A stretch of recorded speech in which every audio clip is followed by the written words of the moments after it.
હું સંજીવ મહેતા જુનાગઢનો જ રહેવાસી છું અને જુનાગઢ એટલે ભક્ત કવિ નરસિંહ મહેતાનું નગર.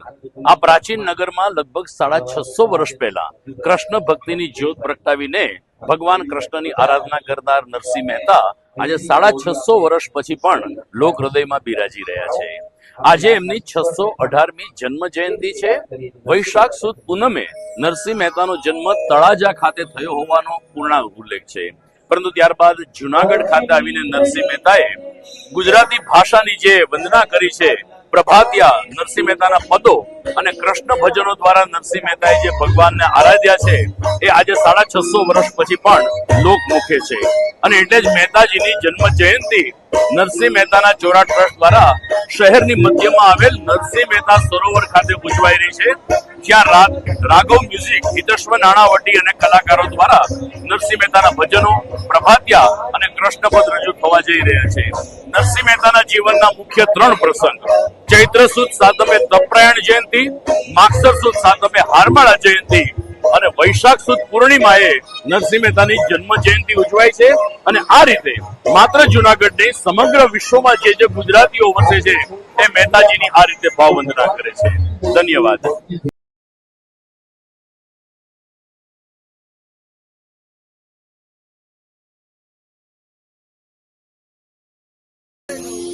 સૌપ્રથમ આજના મંગલ દિવસે તો ભાઈશ્રી આજના આ પ્રસંગ વિશે ઘણું બધું બોલ્યા.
આ બધાની આપ સૌ જાણો છો એ રીતે ચૈત્ર સુદ સાતમ તપ્રાયણ જયંતિ, માગસર સુદ સાતમ હારમાળા જયંતિ અને વૈશાખ સુદ પૂનમ નરસિંહ મહેતાની જન્મ જયંતિની ઉજવણી કરવામાં આવે છે. સામાન્ય રીતે આ તમામ મહેતાજીના ધાર્મિક અવસરો આપણે નરસિંહ મહેતાના ચોરા ખાતે ઉજવીએ છીએ, જેમાં કોઈ સાક્ષરોના વક્તવ્ય હોય, જાણીતા કલાકારો દ્વારા ભજન સંધ્યા અને મહેતાજીના પ્રભાતિયા હોય, અને એ રીતે આપણે મહેતાજીની ભાવવંદના કરીએ છીએ. પરંતુ આ વર્ષે આપણને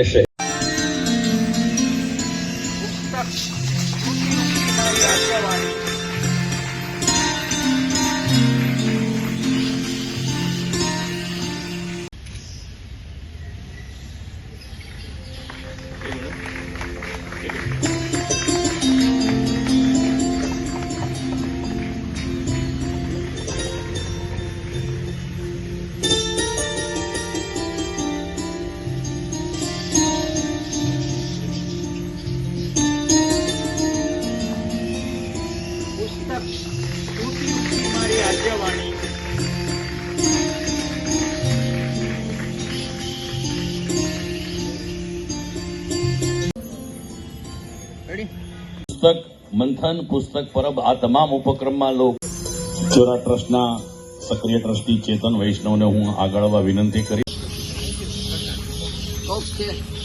સાધુ જીવનમાંથી સંસારી જીવન તરફ આવેલ મેં અગાઉ તો કહ્યું હતું, પરંતુ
સૌપ્રથમ આજના મંગલ દિવસે તો ભાઈશ્રી આજના આ પ્રસંગ વિશે ઘણું બધું બોલ્યા.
સૌપ્રથમ આજના મંગલ દિવસે તો ભાઈ શ્રી આજના આ પ્રસંગ વિશે ઘણું બધું બોલ્યા. પહોંચવાના આપણા પ્રયત્નો વધારે ને વધારે કરીએ એવી અભ્યર્થના, પ્રાર્થના. હવે હું વિનંતી કરીશ કે ધવલભાઈ અને કવિ આવે એટલે આ પુસ્તક આપણે એ લોકોને અર્પણ કરીએ. વધારે લાભ લઈ તમારા ને મારા માવતર નહીં હોય, હશે ને આપણી પેઢીના દાદા અને પરદાદા ને એને ઓળખો છો? એનું મોઢું યાદ છે? એના હારવાર હશે પણ એ આપણને યાદ નથી આવતા. અને નરસિંહ મહેતો કોઈથી ભૂલાતો નથી ને એનું કારણ એની ભક્તિ છે. મહાદેવ એને મળે અને મહાદેવ દ્વારા એની કૃષ્ણ ભક્તિની પ્રાપ્તિ થાય. ઘણા શિવને પૂજી લે જીવનભર, ઘણા કૃષ્ણને પૂજી લે, પણ શિવ એ ભક્તિ માર્ગના પ્રણેતા છે. કદાચ એને ખબર હશે કે મહાદેવને મળીએ ને તો જ અહીંયાથી કૃષ્ણ સુધી પહોંચાય. આ એનો શોર્ટકટ છે.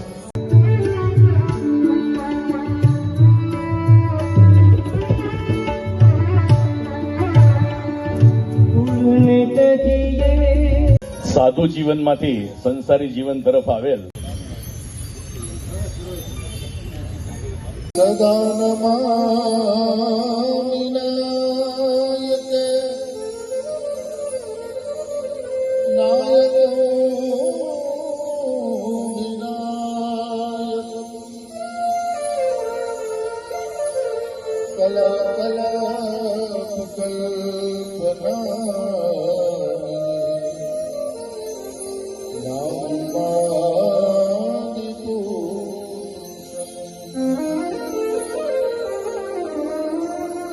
ગણેશ્વર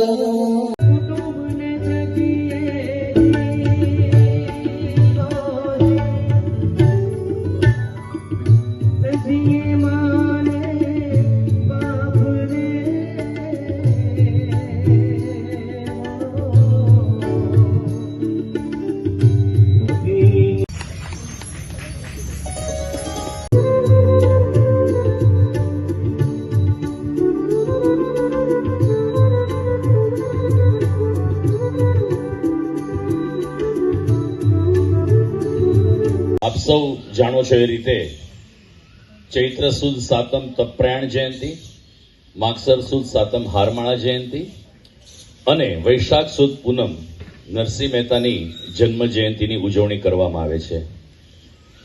સામાન્ય રીતે આ તમામ મહેતાજીના ધાર્મિક અવસરો આપણે નરસિંહ મહેતાના ચોરા ખાતે ઉજવીએ છીએ, જેમાં કોઈ સાક્ષરોના વક્તવ્ય હોય, જાણીતા કલાકારો દ્વારા ભજન સંધ્યા અને મહેતાજીના પ્રભાતિયા હોય, અને એ રીતે આપણે મહેતાજીની ભાવવંદના કરીએ છીએ. પરંતુ આ વર્ષે આપણને આપ સૌ જાણો છો એ રીતે ચૈત્ર સુદ સાતમ તપ્રાયણ જયંતિ, માગસર સુદ સાતમ હારમાળા જયંતિ અને વૈશાખ સુદ પૂનમ નરસિંહ મહેતાની જન્મ જયંતિની ઉજવણી કરવામાં આવે છે. સામાન્ય રીતે આ તમામ મહેતાજીના ધાર્મિક અવસરો આપણે નરસિંહ મહેતાના ચોરા ખાતે ઉજવીએ છીએ, જેમાં કોઈ સાક્ષરોના વક્તવ્ય હોય, જાણીતા કલાકારો દ્વારા ભજન સંધ્યા અને મહેતાજીના પ્રભાતિયા હોય, અને એ રીતે આપણે મહેતાજીની ભાવવંદના કરીએ છીએ. પરંતુ આ વર્ષે આપણને સંજય